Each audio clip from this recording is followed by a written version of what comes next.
I'm trying not to hit my dogs in the head, which is difficult because they're trying to catch the stones.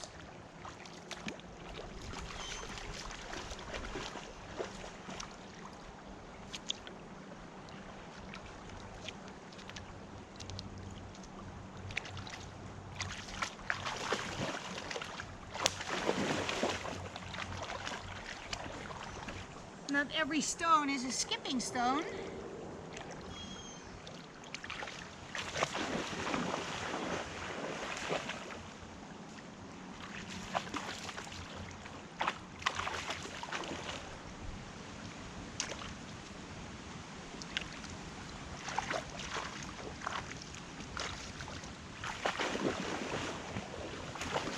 It is Friday, July 29, 2022. It's late in the afternoon. I very much doubt that I get to edit this even this weekend. It happens a lot. I'm always filming almost every day, and I don't always have time to edit and post. I still have years, decades even, of footage that I haven't even touched yet.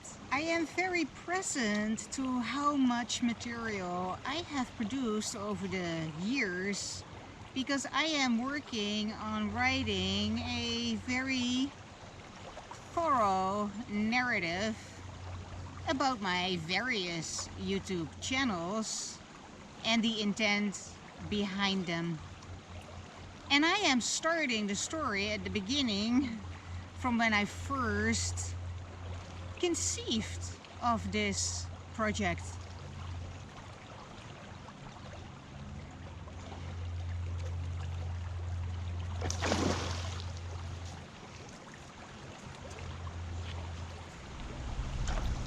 It's coming together really nicely, and by the time I get to where I'm going with this, the context will be absolutely self-evident. Of course, a subject that comes back in my videos over and over and over again is A Course in Miracles and the teachings therein. And today I want to talk about a metaphor that didn't even exist yet when A Course in Miracles was received, transcribed by Helen Schuckman somewhere in the 70s. A Course in Miracles speaks a lot about the real world as opposed to the dream or the illusion that we are currently inhabiting. My son enters a virtual reality on a daily basis. He plays online computer games with his friends. He's usually on discourse as well. They are talking with each other. I can hear them, they're laughing, they're having a blast. Meanwhile, they have assumed a avatar, a virtual body that of course only lives on their computer screen and on the computer screens of their friends. And as this avatar, he's entering these games basically to brutally murder his friends. And that's what they do, and they call it a blast. A Course in Miracles talks about forgiveness, of forgiving one another what never happened. This sounds pretty odd, doesn't it? But when you think about it from this computer game metaphor, then what we are asked to forgive is merely all the crimes that my son is committing while he assumes this avatar. If we confuse this avatar for my son, then he is a brutal murderer. and we should definitely arrest him, protect society from him, maybe imprison him. I'm all for it, except that obviously he is not his avatar. He is not the image that he is assuming so that he can have an experience with his friends. Now, you can talk about all the moral implications of having a good time with your friends means trying to kill one another virtually. Of course, not in reality. And one parent has still to call the police for the murder of their son. No matter how many times their avatar got destroyed and or damaged, usually you get these health bars and you can see how much damage you are doing to your friends. And they're having a blast. I hear them laugh and joke with one another.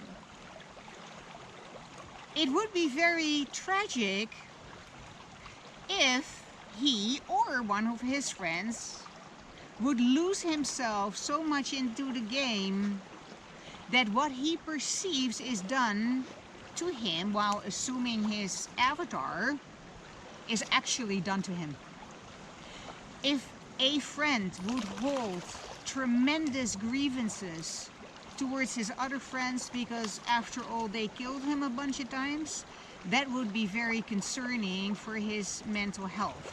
Then he has self-identified as his avatar to a point where he is now delusional. Are you seeing where I'm going with this? A Course in Miracles is basically already calling us delusional, are already saying this is what happened. You have misidentified yourself as this body, as this avatar in which you are exploring this world.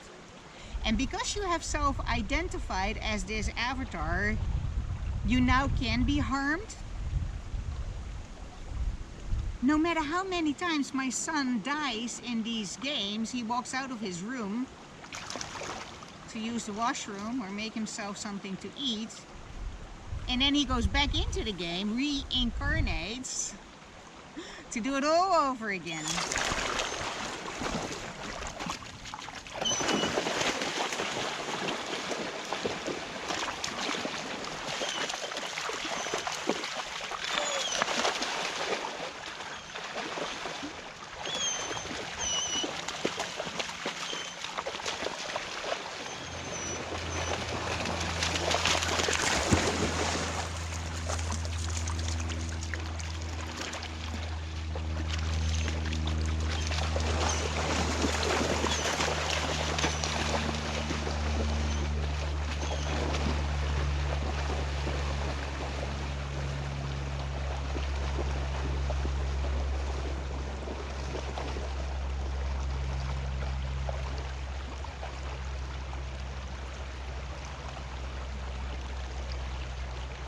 I just got new ones.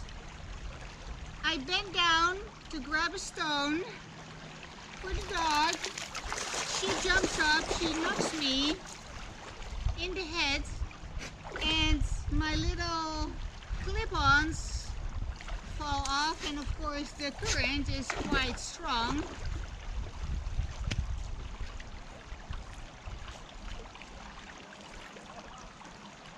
Puzzling. I find it exceptionally puzzling that this keeps happening. This is going to be the third time within the 2 weeks that I had these glasses that I need to go back to my eye care provider. And of course there's absolutely no chance that I will ever see these clip-ons again because the current is quite strong here. Oh well.